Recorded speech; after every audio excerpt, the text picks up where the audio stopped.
আমার কথাগুলো শুনে হয়তোবা আমার অনেক আপুরা কষ্ট পেতে পারে, বলবে না ঠিক বলে নাই, কিন্তু আমি মনে হলো জন্য বলা উচিত, তাই বললাম ভাই হিসাবে।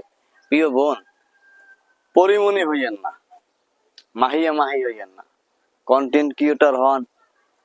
আমি আপনাকে ফেরাতে পারবো না, কারণ এই ভাইরাল যুগে, ট্রেন্ডিং এর যুগে সবাই চায় ভাইরাল হতে, কিন্তু আপনি কিন্তু নারী, আমাদের মায়ের জাত, বোনের জাত। আপনার একদিন সংসার হবে। আচ্ছা, একটা জিনিস সবসময় চিন্তা করবেন, আপনার সন্তান যদি কোনোদিন ভালো আলেম হয়, তখন আপনার যেই যে কার্যকলাপ আপনি যেগুলো করেন,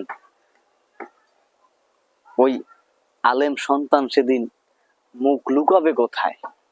কারণ এই অনলাইনের যুগে আপনার সবকিছু তো থেকে যাবে। তাই সাবধান, শালীনতা বজায় রেখে আপনার প্রতিভা তুলে ধরুন।